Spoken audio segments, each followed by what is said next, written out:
네, 안녕하세요. 우리 이론 강의 3분의 1이 딱 지난 시점입니다. 우리 3주차 강의까지 마무리를 했는데요.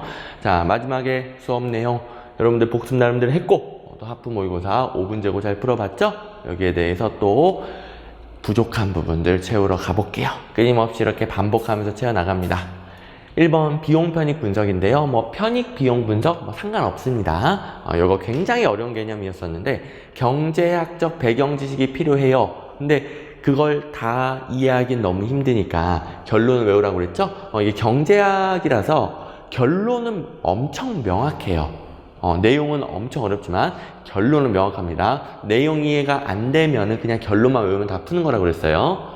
자, 일단 2번 보시면 비용 편익 분석할 때 비용에 대해서는 기회비용을 사용한다 그러면 맞고 기회비용 사용하지 않는다 그러면 틀리고 요렇게 외워주시고, 그 다음에 내부수익률법 1번하고 4번 내부수익률법에 관련된 것인데 이게 제일 어려우니까 제가 연습을 시키는 건데요. 아무리 내용이 어려워도 내부수익률이란 순현재 가치를 0으로 만드는 할인율이다. 결론이 암기되어 있으면 이거 사실 문제 읽고 1번 제일 앞부분에서 여기까지만 읽으면 끝났죠. 10초도 안 걸리는 문제입니다. 결론이 매우 명확합니다. 내부 수익률의 정의, 순현재 가치를 0으로 만드는 할인율 또는 편익 비용 비율을 1로 만드는 할인율. 0하고 1 헷갈리면 안 되겠죠. 뭐가 어디로 들어가야 될지. 됐고, 그 다음에 4번 먼저 보시면 내부 수익률이랑 비교 대상인 할인율이랑 비교해서 내부 수익률이 클 때 경제적 타당성이 있다라고 판단합니다. 자, 경제적 타당성 여부, 내부 수익률 이해가 안 가도, 그 다음에 여기 뭐가 들어오는지 잘 이해가 안 가더라도 비교 대상인 뭔가 할인율이 주어질 거예요. 그거보다 클 때 타당성이 있다. 여기 할인율 같은 경우에는 이자율이랑 방향만 반대고 같은 개념이라고 그랬죠? 금리, 이자율이지 뭐. 그래서 시장 이자율, 시장 금리, 할인율, 사회적 할인율, 시장 할인율, 할인율과 관련된 개념 여기 딱 올 거고요. 거기는 신경 안 써도 된다라고 그랬어요. 안 물어봅니다. 내부 수익률이 그거보다 클 때, 여기 물어보는 거예요. 여기 클 때 결론을 외워주시고, 3번 편익과 비용 추정 결과가 동일한 경우에도 할인율 높고 낮음에 따라 뭐가 바뀌어요?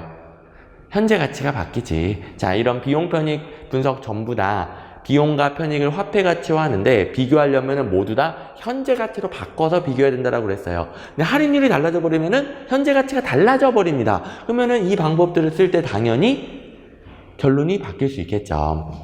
사업 대안의 채택 여부가 달라질 수 있다. 그렇죠? 3번은 할인율에 따라서 우리 현재 가치 달라지는 거 처음부터 배웠던 거죠. 오케이. 자, 이렇게 딱딱 정해져 있는 결론을 외워주시면 되겠습니다. 그 다음에 2번 가보시면, 자, 이 문제도 어려워 보이지만 비용 편익 분석을 해봤을 때 성남시가 선택이 됐대요. 거꾸로 한번 풀어보라는 건데요. 자, 순현재 가치법, 편익에서 비용을 빼면 됩니다. 근데 여기 같은 경우에는 동일 시점으로 환산이 되어 있어요. 동일 시점, 그러니까 그냥 빼면 됩니다. 그래서 60에서 50을 빼면은 10이고 18에서 10을 빼면은 8이고, 그 다음에 45에서 30을 빼면은 15이고, 그래서 성남시가 가장 크죠. 정답이 두 개일 리는 없으니까 순현재 가치법, 이게 정답이 되겠네요. 오케이. 성남시가 선택됐을 때 순현재 가치법을 그냥 써보면 되는데 우리 빼기는 할 줄 알잖아요. 빼기.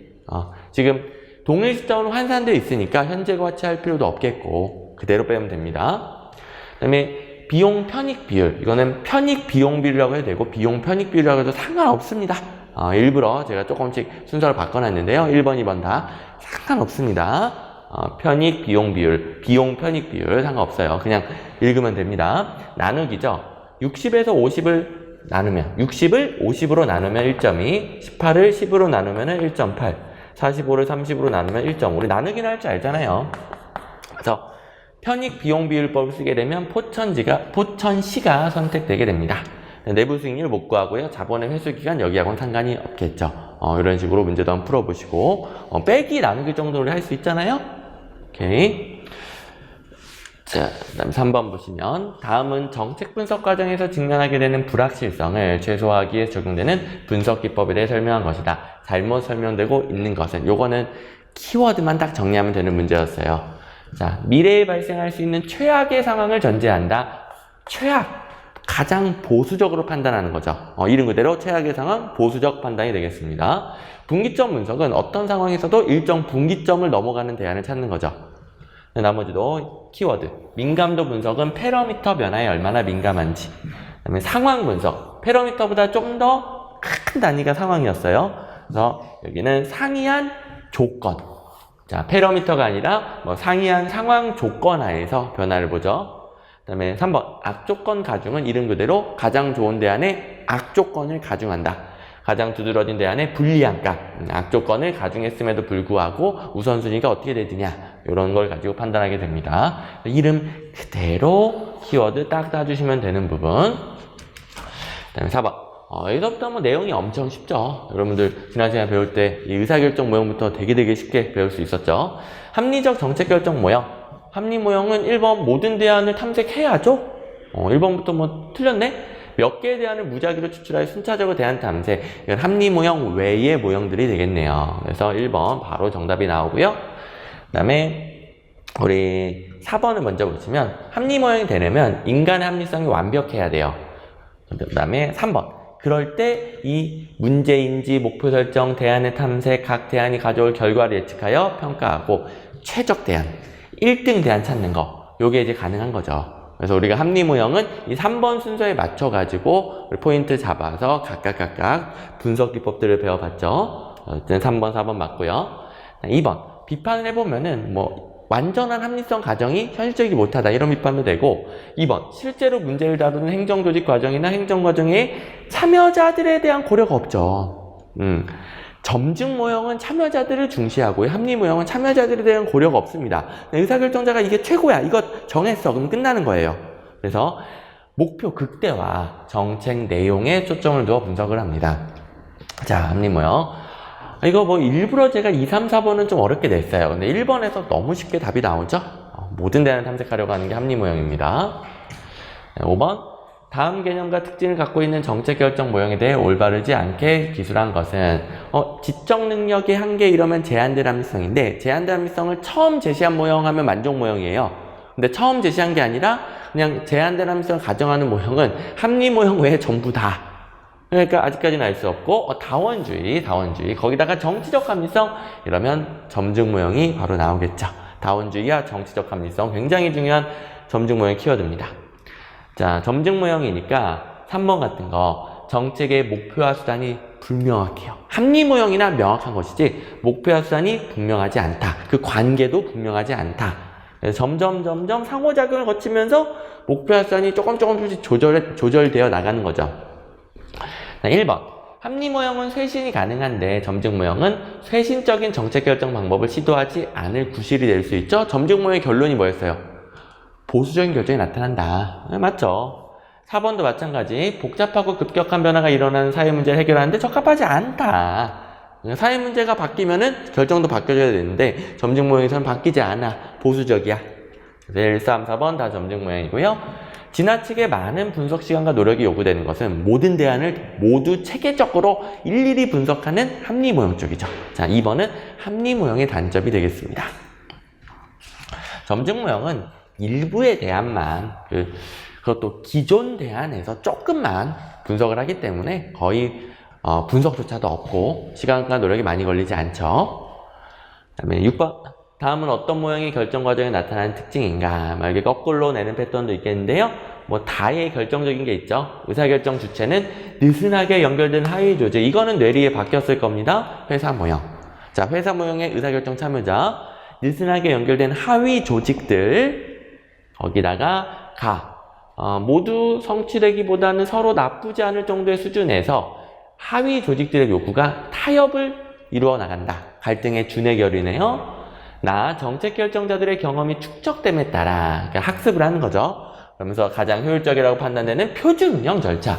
회사 모형의 의사결정 방식, 표준 운영 절차를 통한 의사결정. 키워드 굉장히 중요한 거였죠. 그래서 다 회사 모형에 대한 정보가 되겠고요. 자, 이 문제는 여러 가지가 섞여 있네요. 자, 1번부터 쭉 볼게요.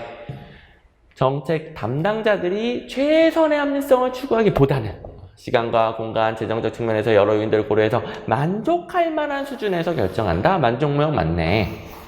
2번. 혼합 탐사 혹은 혼합 주사, 어쨌든 혼합 모형은 근본적 결정, 세부적 결정 나누고요. 대안의 종류를 한정적으로 고려한다. 세부적 결정 여기까지 괜찮아요. 대안의 종류를 한정적으로 고려한다. 세부적 결정. 근본적 결정에서 포괄적으로 대안을 고려하고 어느 정도 계략적인 분석을 통해서 방향을 잡아주죠. 그 안에서 세부적 결정은 대안의 종류를 한정적으로 몇 개만 고려합니다. 대신에 그 몇 개에 대한 분석은 엄청나게 심층적으로 하죠. 구체적으로 하죠. 정답은 2번. 최적 모형, 합리적 분석만이 아니라 결정자의 직관적 판단 이런 게 초합리적인 요소죠. 직관, 판단, 창의성 이런 것들도 중요하다고 봅니다. 이제 직관적 판단 등 초합리적 요소는 아무래도 사람의 능력과 관련된 거니까 질적 분석을 하는 게 좋겠죠. 뒷부분은 제가 자세히 가르쳐 주지는 않았지만 양적 분석은 하나, 둘, 셋, 넷 이렇게 세는 분석이고 질적은 뭐가 옳으냐, 그르냐, 바람직하냐, 뭐가 당연하냐 이런 것 분석이 되겠죠. 주관적인 부분을 분석할 때 질적 분석을 하게 됩니다. 초합리성, 이런 직관적 판단, 질적 분석이랑 어울린대요. 참고만 하시면 돼요. 4번 쓰레기통 모형, 조직화된 혼란 상태에서 결정을 다루고 있는데 문해 참기 외웠죠? 여기 맞는지 확인. 문해 참기 맞네요. 네 요소가 여기 확인. 독자적으로 흘러다니다가 우연한 계기로 여기도 확인. 우연한 계기로 교차에 만나게 될 때 결정이 이루어진다. 쓰레기통 모형은 딱딱딱딱 바꿔낼 부분이 뻔했었죠? 제가 동그라미 친 부분들. 자, 좋습니다. 그 다음에 앨리슨 모형. 앨리슨 모형은 세 가지 모형 구분하는 문제를 내는데요. 옳은 걸 골라보래요. 자, 합리적 행위자 모형, 의사결정 주체. 합리적 행위자 모형에서는 그냥 최고 의사결정자가 결정하는 거예요. 조직은 그대로 따라갑니다. 독립적인 개별 행위자 이러면 관료정치 모형. 이들은 조직의 목표보다 자신의 목표를 추구한다. 이런 식으로 모형 바꿔가지고 내죠. 관료정치 모형, 콩가루 집안, 개개인들이 참여합니다. 2번. 이번에는 권력의 소재가 조직의 하위 단위에 있대. 이거 회사 모형이죠. 하위 조직들이 의사결정에 참여하는 거. 권력의 소재가 있다. 의사결정의 참여자다. 같은 표현이에요. 하위 단위, 하위 조직, 조직과정 모형, 회사 모형. 그 다음에 3번, 4번 보시면 정부를 잘 조직화된 유기체, 이건 합리 모형에서만 쓰는 조직관이에요. 왜? 합리 모형에서 최고 결정자가 정하면 모든 조직은 그대로 따라간다라고 그랬죠? 그게 되려면 잘 조직화된 유기체여야 됩니다. 그 다음에 4번 정책 결정의 양태는 정치적 타협 행정이다. 이건 관료정치 모형에서 이 콩가루 집안, 개별 행위자들이 정치적 상호작용을 벌이는 그 예시가 되겠죠. 관료정치 모형, 개개인들이 정치적 상호작용을 통해 혹은 정치적 게임을 통해 혹은 여기 있는 단어들 타협, 흥정, 권력, 영향력 작용 등등등을 통해서 의사결정을 해나가게 되는 모형입니다. 9번 우리 마지막에 배운 정책 집행의 유형, 재량적 실험형에 대한 설명 옳은 것은 그냥 쭉 한번 답을 달아볼게요. 1번 결정자가 명백한 목표 설정, 집행자는 이러한 목표의 바람직성에 동의. 이 표현은 지시적 위임가용에 쓰는 표현이라고 그랬습니다. 지시적 위임형. 2번 결정자와 집행자는 목표의 바람직성에 대해 반드시 의견을 같이 하지 않아요. 이거는 결정자가 정한 목표에 대하여 집행자가 협상을 벌이는 거죠. 그래서 협상형. 1번, 2번 지시적 위임형과 협상형의 차이를 1번, 2번으로 배울 수 있겠죠. 그 다음에 3번 결정자가 정책 형성에 정통하고 있지 않아. 이것만 봐도 알 수 있긴 한데 결정자가 잘 몰라서 제가 몰라 뭐해? 그랬었잖아요. 잘 몰라서 기술이 없어서 현실적 여건이 부족해서 정책 형성에 정통하고 있지 않아서 이런 배경으로 나타나는 것은 재량적 실험형이고요. 그래서 많은 재량권을 집행자에게 위임해요. 잘 보세요. 뒤쪽 가지고는 힌트가 아무것도 없어요. 어디서부터 위임한다가 나와야 됩니다. 그래서 뒤쪽만 가지고는 재량적 실험형인지 모르고요. 요거 앞쪽 결정자가 잘 몰라서 요게 재량적 실험형의 맥락이다 해주시면 되겠고, 혹시 3번 어려웠어, 생각이 안 났어, 그러면 이제 4번을 지우면 되죠. 집행자가 정책 결정에 필요한 정보를 산출하고 통제함으로써 정책 과정을 지배한다. 집행자가 결정부터 혼자 다 지배를 해요. 결정자가 아니라 집행자가. 이러면 마지막 고지, 협제, 관이 되겠죠? 그래서 지워서 3번밖에 할 게 없네 이렇게 가셔도 되겠습니다. 굉장히 어려운 모형이고 문제도 좀 어려웠는데요. 우리 이렇게 연습하면서 점점점 구분이 잘 되어 가는 겁니다. 10번 요거는 엄청 쉬웠죠? 자, 정책 집행에 영향을 미치는 거. 3번 먼저 보시면 대상 집단의 범위가 좁고 활동이 적을수록 편하겠지. 네, 4번 분경보제. 분배 정책 쪽이 제일 편하죠. 정책 집행에 대한 갈등과 반대가 강한 거. 재분배 정책이다. 괜찮죠? 분배보다 재분배가 갈등과 반대가 강하다. 분 쪽으로 갈수록 성공 가능성, 안정성이 높고 재 쪽으로 갈수록 갈등과 반대, 뭐 이념 대립, 논쟁 이런 게 심하죠. 분경보제. 1, 2번 요걸 좀 정리를 했었는데요. 자, 수혜 집단, 희생 집단 보면서 뭐가 뭐보다 조직화 정도가 강하다 이런 표현이 나왔어요. 지금 수혜 집단이 희생 집단보다 조직화 정도가 강하다. 그럼 조직화 정도를 그대로 따라갑니다. 수혜 집단, 찬성 집단이죠? 저쪽이 조직화 정도가 강하면 정책 집행 용이하죠. 그 다음에 두 번째, 조직화 정도가 모두 강하다라고 하면 그때 이제 규모를 봅니다. 그 다음에 세 번째, 조직화 정도가 모두 미약하다라고 하면 조직화 정도가 모두 미약하다라고 하면 그때는 그냥 하면 돼요. 찬성 집단도 없지만 반대 집단도 없어요. 그냥 하면 됩니다. 정책 집행이 용이합니다. 규모랑 전혀 상관이 없죠. 정답은 2번이 되겠습니다. 여기까지 해서 우리 또 복습을 채워 넣어 봤고요. 우리 25강부터도 밀리지 않게 잘 따라오시기 바랍니다. 고생하셨습니다.